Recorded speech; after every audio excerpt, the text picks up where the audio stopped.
Xin chào các bạn, đây là bài tập phản xạ Unit 1, những trao đổi thường ngày trong văn phòng. Mình sẽ đọc câu tiếng Việt và các bạn phản xạ lại bằng câu tiếng Anh. Tôi muốn hỏi vài câu về trách nhiệm của tôi. I would like to ask a few questions for my responsibility. Có kỹ năng mới nào mà tôi cần trau dồi không? Are there new skills that I need to acquire? Vấn đề cấp bách nhất trong vai trò này là gì? What is the pressing issue of this role?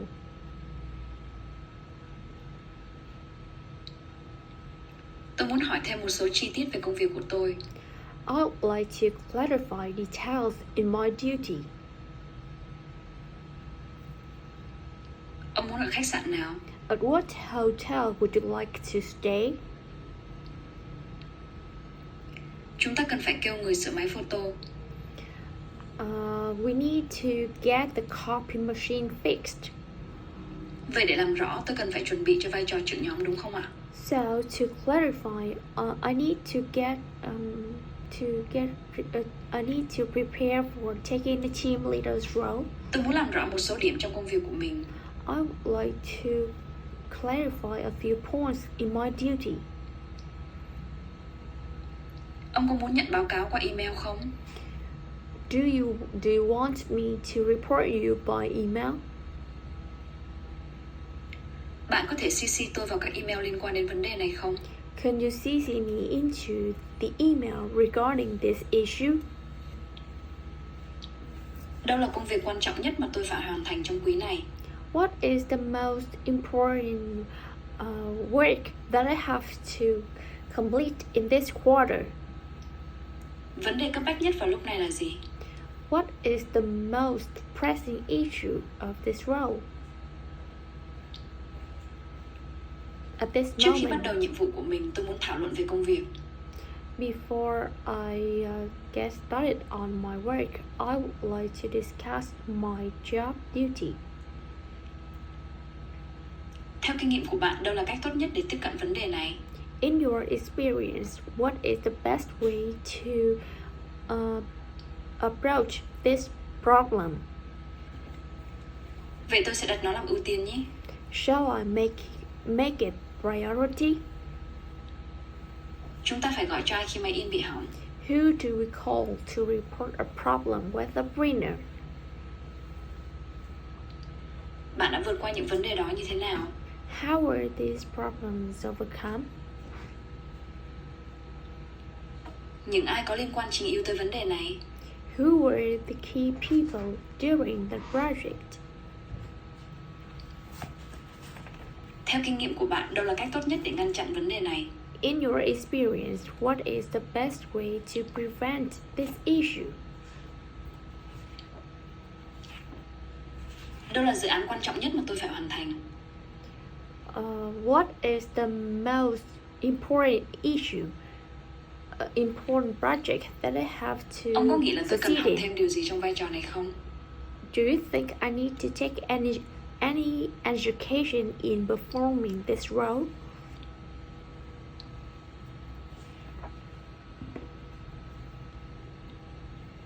Bạn có thể vui lòng CC cho tôi khi bạn gửi email về nhiệm vụ công việc này không? Can you CC me into the email regarding my duty? Trước khi bắt đầu công việc, tôi muốn làm rõ nhiệm vụ của mình.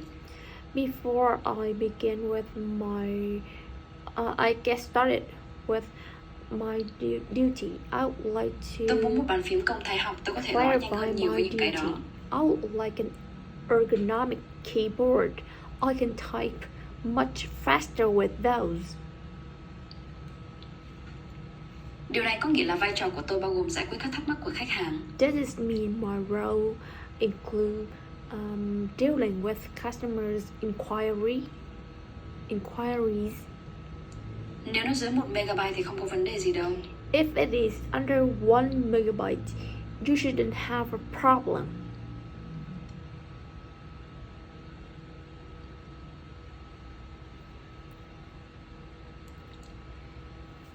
Theo kinh nghiệm của ông, đâu là cách tốt nhất để giải quyết vấn đề? In your experience, what is the best way to solve this issue? Tôi chịu trách nhiệm lên lịch các cuộc hẹn cũng như các sự kiện trong công ty. I take responsibility for making appointments as schedules. Điều đó có nghĩa là ông muốn tôi đảm nhiệm vai trò của A. So does this mean my role? Does this mean so to clarify, you want me to take over A's Ông role, muốn nhận báo cáo cho dự án này như thế nào? which means how do you prefer to be informed about the project?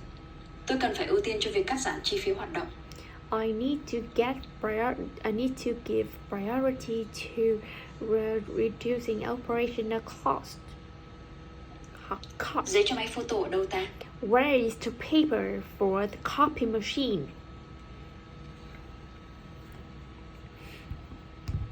Có nghĩa là ông muốn tôi tuyển nhân viên mới đúng không? Which means you want me to recruit new staff? Xin vui lòng cho tôi biết thời gian thích hợp. Please let me know a time and a suitable time. Ông có muốn tôi chỉ báo cáo cho ông khi có vấn đề xảy ra không? Do you want me to report you only when an issue is happening?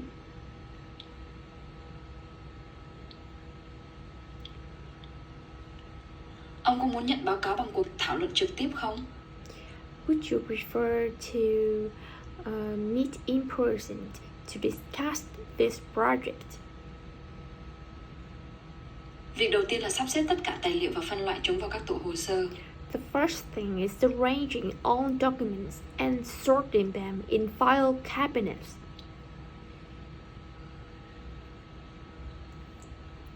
Tôi đã làm xong bản báo cáo, ông có thể xem nó vào ngày mai được không? I have a report ready. Could you be able to look at it tomorrow?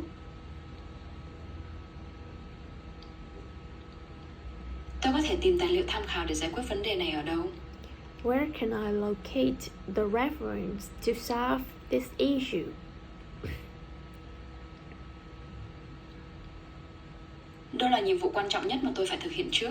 What is the most important task that I have to take first?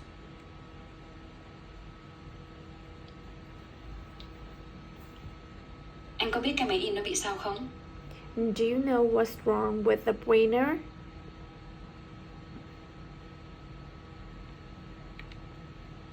Ông muốn tôi nói gì trong email? What would you like me to say in the email?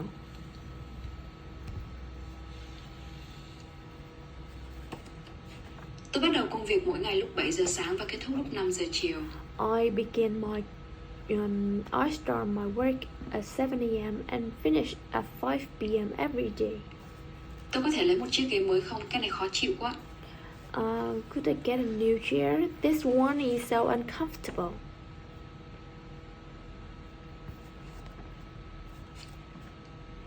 Điều này có nghĩa là vai trò của tôi bao gồm xử lý các khiếu nại của khách hàng. Does this mean my role includes handling customers' complaints?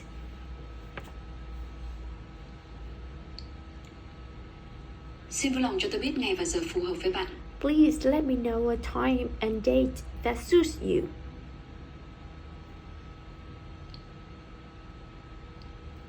Nhà kho gần hết bút rồi, tôi nghĩ chúng ta nên mua thêm. The supply room is running low on pen. I think we should get more.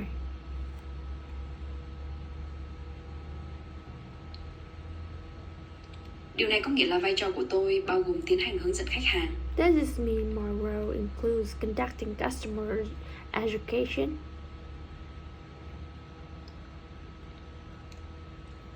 Tôi có thể tìm tài liệu các dự án trước ở đâu? Where can I locate the document of the previous project? Tôi cần phải ưu tiên cho việc nâng cao chất lượng sản phẩm. I need to give priority to improving the quality of the product. Trước khi tôi bắt đầu công việc của mình, tôi muốn biết kỳ vọng của anh đối với công việc của tôi. Before I get started on my work, I would like to understand your expectations for my duty. Tôi chịu trách nhiệm gọi và nhận điện thoại từ khách hàng. I take responsibility for calling and receiving customers' call. Ông muốn tôi báo cáo dự án này bao lâu một lần? How often do you want me to report this project?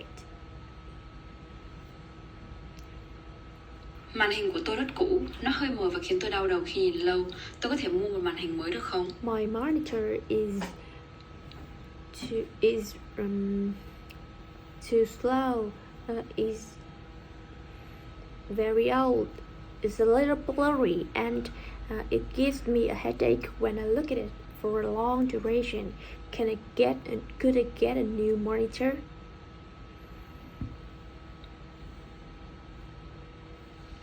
Máy tính của tôi quá chậm, nó làm chậm công việc của tôi. Tôi muốn có một chiếc máy tính nhanh hơn, nó sẽ giúp tôi tăng hiệu quả trong nhiều công việc. My computer is too slow. It slows down my work. I would like a faster computer. It will increase my efficiency on many of my tasks. Tôi có thể trao đổi riêng để làm rõ về những công việc của tôi được không ạ?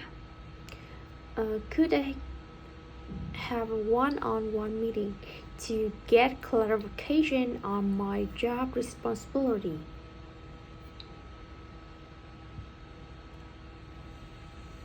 Trước khi đảm nhận vai trò này, tôi muốn biết cách xử lý công việc này. Before I take over this role, I would like to observe how to handle this issue. Trước khi bắt đầu công việc này, tôi muốn biết cách xử lý vấn đề này. Before I take over this work, I would like to handle this issue. Anh email nó cho tôi được không? Can you email it to me?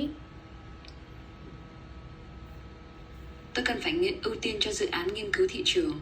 I need to give priority to the market survey project. Máy photo lại bị kẹt giấy. The copy machine is jammed again. Vấn đề quan trọng nhất trong vai trò này là gì? What is the most important Tôi có thể tìm thông tin ở đâu để hiểu hơn về dự issue án? of this role? Where can I locate the document to understand the project? Có kỹ năng mới nào mà tôi cần phải học để thăng tiến trong sự nghiệp không? Are there new skills that I need to learn to advance my career?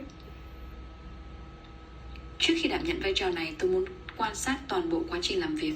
Before I take over this role, I would like to observe the whole process of my work. Tôi chịu trách nhiệm giải quyết phàn nàn của khách hàng.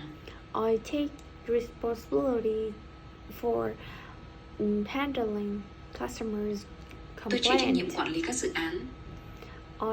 I take responsibility for managing the project. Tôi chịu trách nhiệm kiểm tra và bảo dưỡng tất cả các loại thiết bị, dây chuyền sản xuất, băng tải và khắc phục chúng khi gặp sự cố.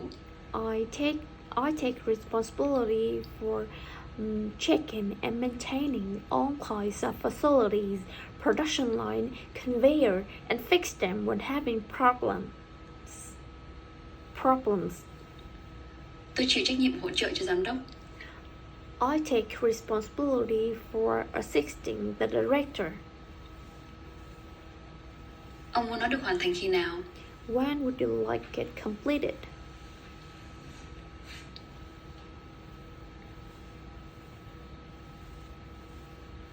Tôi chịu trách nhiệm chào hỏi khách hàng, trả lời các câu hỏi và quan sát tất cả các dịch vụ. I take responsibility for greeting customers, answering questions, and observing all services. Vậy thì chúng ta cần tìm nhà cung cấp khác đúng không ạ? So to clarify, we need to look for a new supplier. Khi nào thì ông muốn gặp ông ta? When would you like to meet him? Vậy tôi sẽ gọi để đặt hẹn nhé. Shall I telephone for making appointment? To make an appointment? Tôi chịu trách nhiệm kiểm toán và phân tích các hoạt động tài chính. I take responsibility for auditing and analyzing financial performance.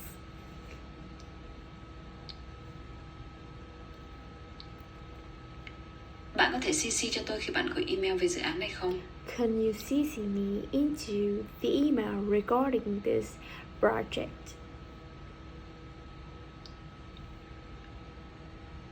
Bạn đã từng gặp phải những vấn đề nào khi làm dự án? What issue have been experienced during the project? Chúng ta phải đặt mua thêm giấy, chúng ta gần hết giấy rồi. We need to order more paper. We are running low. Đâu là những vấn đề trọng yếu trong dự án? What is the most the key issue about this Ông muốn chúng tôi project? đặt bao nhiêu hộp? How many boxes do you want me to order? Tôi đã gọi điện nhiều lần cho bên họ rồi. Ông muốn tôi nói với họ thế nào? I've telephoned them several times. I've already telephoned them several times. Tôi chịu trách nhiệm What gọi would điện you bán like hàng. me to tell them? I take responsibility for Điều này có nghĩa là vai trò của products. tôi bao gồm việc lập kế hoạch ngân sách dự án. This is mean my role includes planning project budgets. Tôi bị hết kim bấm mất tiêu. Trong kho chúng ta còn không? I'm out of staples. Do we have any more in the supply room?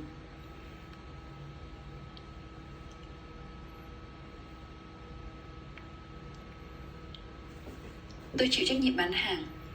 I take responsibility for selling products. Tệp tài liệu này nặng quá. Liệu email có cho phép tôi gửi tài liệu nặng như vậy không? This file is pretty big. Will the email Chúc bạn làm bài tập thật allow tốt. me to send a file that big?